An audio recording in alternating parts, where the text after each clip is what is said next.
Target with study Prayagraj channel में आप सभी का स्वागत है। आज हम इस वीडियो में ये समझेंगे कि शिक्षा मनोविज्ञान का उद्भव कैसे हुआ और इसके प्रत्यय को समझने के पूर्व हमको जो है मनोविज्ञान के बारे में थोड़ा जान लेना अति आवश्यक है, तभी हम शिक्षा मनोविज्ञान के बारे में विस्तृत रूप से जान पाएंगे। ठीक है, अब देखो, शिक्षा मनोविज्ञान को जानने के लिए हमने मनोविज्ञान के बारे में जानना अति आवश्यक है। तो मनोविज्ञान को अगर हमको देखा जाए तो मनोविज्ञान दो शब्दों से मिलकर बना गया है। नंबर एक है ग्रीक भाषा के साइको और दूसरा है लैटिन भाषा के लोगस। दो शब्दों से मिलकर बना हुआ है, जिसका साइको का अर्थ होता है आत्मा और लोगस का अर्थ होता है अध्ययन करना, अर्थात ऐसा विज्ञान जो आत्मा से संबंधित अध्ययन करे उसको मनोविज्ञान कहते हैं। मन के बारे में अध्ययन करे और आत्मा के बारे में जो विज्ञान अध्ययन करता है उसको मनोविज्ञान कहते हैं। ठीक है, इसके बाद हम जानते हैं कि मनोविज्ञान इंसान जो होता है एक जिज्ञासु प्राणी है। मतलब जिज्ञासु का मतलब नई नई चीजें खोजने वाला प्राणी होता है। इसलिए जिज्ञासु प्राणी होने के बाद मनुष्य जो है चिंतनशील प्रवृत्ति का होता है। जो व्यक्ति चिंतनशील प्रवृत्ति का होता है उसके अंदर दार्शनिकता का भाव जागृत होता है। इस कारण से कहा जाता है कि जो मनोविज्ञान का उद्भव हुआ उसकी उत्पत्ति, मनोविज्ञान का जो उद्भव हुआ उसकी उत्पत्ति दर्शन शास्त्र से हुई। इसका मतलब है शिक्षा मनोविज्ञान और मनोविज्ञान की उत्पत्ति दर्शन शास्त्र से मानी जाती है। अब हम जो है इसके बारे में जानेंगे कि आत्मा शब्द को आधार मानकर 16वीं शताब्दी में सर्वप्रथम प्लेटो, अरस्तु और डेकार्ट द्वारा आत्मा का विज्ञान माना गया। मतलब आत्मा का प्लेटो, अरस्तु और डेकार्ट ने जो है मनोविज्ञान को आत्मा विज्ञान के रूप में बताया है। वैज्ञानिक मनोविज्ञान की स्थापना का श्रेय वुंट को जाता है। अर्थात मनोविज्ञान विषय में विज्ञान को अप्लाई करने वाला प्रथम व्यक्ति किसे कहा जाता है? विलियम वुंट को कहा जाता है। इसलिए विलियम वुंट को प्रायोगिक मनोविज्ञान का पिता कहा जाता है। फादर ऑफ एक्सपेरिमेंटल साइकोलॉजी मतलब मनोविज्ञान मतलब प्रायोगिक मनोविज्ञान का पिता कहा जाता है। उसको ये वाला क्वेश्चन कई बार यूपीटीटी टेट में पूछा गया है, यूपीटीसी में पूछा गया है कि वैज्ञानिक मनोविज्ञान की स्थापना का श्रेय किसे जाता है। तो आप लोग जान लीजिए विलियम वुंट को वैज्ञानिक मनोविज्ञान का जो है श्रेय जाता है। इसलिए इसे फादर ऑफ एक्सपेरिमेंटल साइकोलॉजी कहा है, प्रायोगिक मनोविज्ञान का पिता कहा जाता है। विलियम वुंट ने ही सर्वप्रथम जो है एक प्रयोगशाला स्थापित की थी, जो है जर्मनी में एक जो है कार्ल मार्क्स विश्वविद्यालय में इन्होंने जो है एक मनोवैज्ञानिक प्रयोगशाला की स्थापना किया था। इसी कारण इनको प्रायोगिक मनोविज्ञान का पिता कहा जाता है। ठीक है, अब मनोविज्ञान की कुछ प्रमुख शाखाएं हैं जिसके बारे में हम जानेंगे। संज्ञानात्मक मनोविज्ञान मतलब होता है कॉग्निटिव साइकोलॉजी।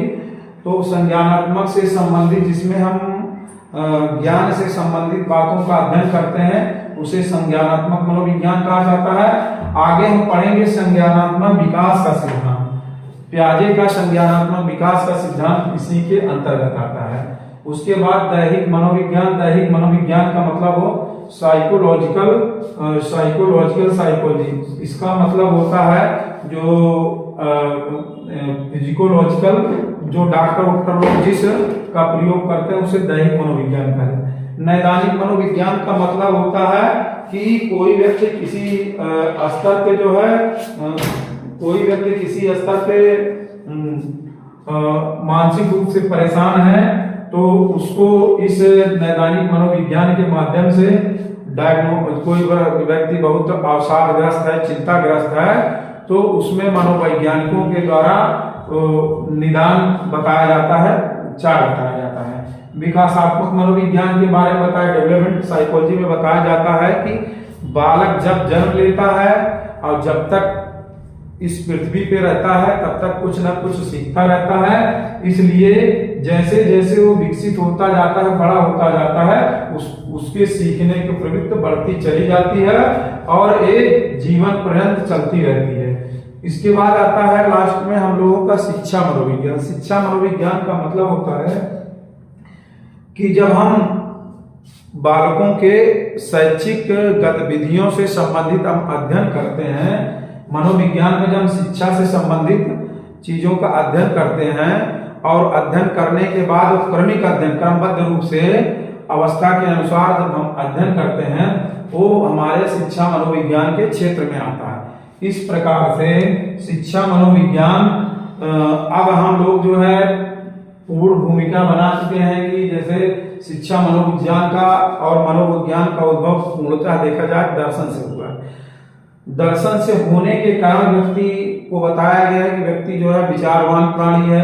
इस पृथ्वी पर मानव ही एक ऐसा प्राणी है जिसके अंदर सोचने समझने की क्षमता होती है, क्या कार्य उचित है क्या कार्य अनुचित है, इसके बारे में विस्तृत रूप से चर्चा जो है मनोविज्ञान के माध्यम से हमने बताया कि कैसे कोई व्यक्ति सीखता है। जैसे मनोविज्ञान से फिर शैक्षिक मनोविज्ञान का कैसे उद्भव हुआ, इसके बारे में हमने विस्तार पूर्वक जाना।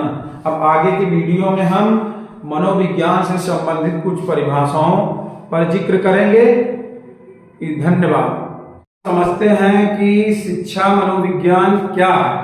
शिक्षा मनोविज्ञान क्या है इसके बारे में समझते हैं कि मनोविज्ञान की वह शाखा जो बालक के शिक्षा संबंधी पहलुओं का अवस्था अध्ययन करती है।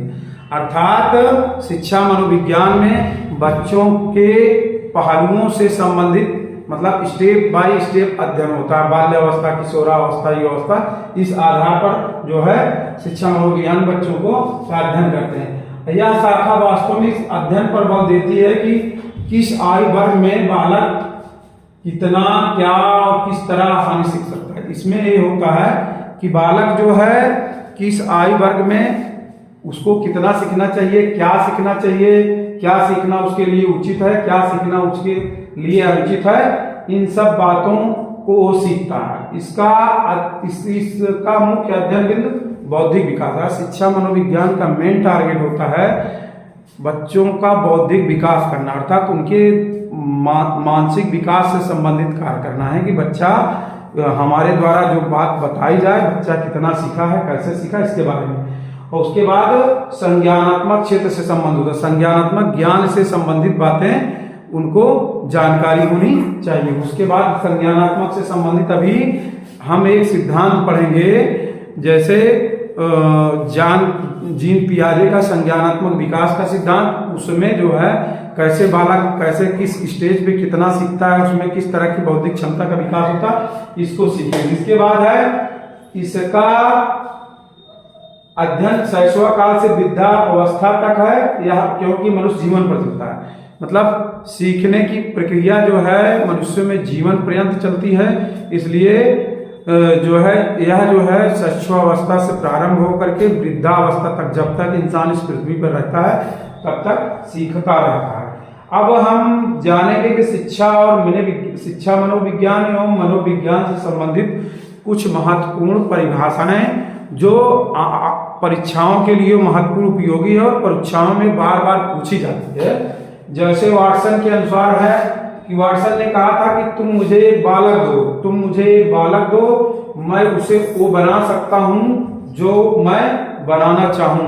अर्थात मुझे एक पूरा कागज संबंधी बालक दो जो जिसको कुछ नहीं आता है, उसको मेरे पास दो तो मैं उसको वो बना सकता हूं जो मैं उसको चाहता हूं वही बना सकता हूं। उसके बाद जो है बुडवर्थ ने कहा है मनोविज्ञान ने सर्वप्रथम अपनी आत्मा का त्याग किया। मनोविज्ञान सर्वप्रथम क्या त्याग किया? अपनी आत्मा का त्याग किया। उसके बाद फिर मस्तिष्क का त्याग किया, फिर उसने अपनी चेतना का त्याग किया और आज वर्तमान में मनोविज्ञान व्यवहार के विधि स्वरूप को स्वीकार करता है।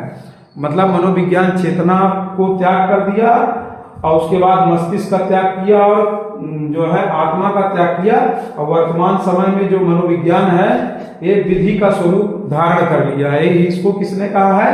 वुडवर्थ ने। दोनों परिभाषाएं पूछी गई हैं। इसके बाद आते हैं मैकडूगल की परिभाषा है मनोविज्ञान व्यवहार व आचरण का विज्ञान है। मनोविज्ञान व्यवहार व आचरण का विज्ञान, इसको मैकडूगल ने कहा है। स्किनर ने कहा है कि मनोविज्ञान व्यवहार व अनुभव का विज्ञान। मनोविज्ञान कैसा विज्ञान है? व्यवहार व अनुभव का विज्ञान है। उसके बाद मनोविज्ञान, शिक्षा मनोविज्ञान के बारे में स्किनर ने कहा है शिक्षा मनोविज्ञान अध्यापकों की तैयारी की आधारशिला। बहुत इंपॉर्टेंट परिभाषा है। शिक्षा मनोविज्ञान जो है अध्यापकों की तैयारी की आधारशिला है। वाटसन के अनुसार, वाटसन ने कहा है कि मनोविज्ञान व्यवहार का शुद्ध, निश्चित, सकारात्मक, धनात्मक विज्ञान है। क्रो ने कहा है मनोविज्ञान मानव व्यवहार और मानव संबंधों का अध्ययन है। मन के अनुसार, मन ने कहा है आधुनिक मनोविज्ञान का संबंध व्यवहार की वैज्ञानिक खोज से है। रूसो ने कहा है बालक एक पुस्तक के समान है जिसका अध्ययन प्रत्येक अध्यापक करना चाहिए। बहुत इंपॉर्टेंट परिभाषा रूसो की है कि बालक एक पुस्तक के समान है जिसका अध्ययन प्रत्येक अध्यापक को करना चाहिए। क्रो के अनुसार शिक्षा मनोविज्ञान जन्म से वृद्धावस्था तक एक व्यक्ति की सीखने का अनुभवों का वर्णन और व्याख्या है। फ्रोबल ने कहा है शिक्षा एक प्रक्रिया है जिसके द्वारा एक बालक अपनी जन्मजात शक्तियों का विकास करता है। मतलब फ्रोबल की परिभाषा मोस्ट इंपॉर्टेंट है कि शिक्षा एक प्रक्रिया है जिसके द्वारा एक बालक अपनी जन्मजात शक्तियों का विकास करता है। इसके बाद स्किनर ने बताया है कि मनोविज्ञान शिक्षा का आधारभूत विज्ञान है। शिक्षा का जो आधारभूत विज्ञान है वो मनोविज्ञान है। इसके बाद एक जो महत्वपूर्ण क्वेश्चन बार बार पूछा जाता है कि विलियम वुंड ने जर्मनी के लिपजिंग शहर में कलकत्ता विश्वविद्यालय में 1879 में प्रथम प्रयोगशाला की स्थापना की और भारत में 1915 में भारत में कलकत्ता शहर में सेनगुप्त द्वारा प्रथम प्रयोगशाला स्थापित की। इसका मतलब है कि विश्व में सबसे पहले मनोवैज्ञानिक प्रयोगशाला विलियम वुंड द्वारा जर्मनी के लिपजिंग शहर कलकत्ता विश्वविद्यालय में की गई थी। अगर पूछा जाएगा भारत में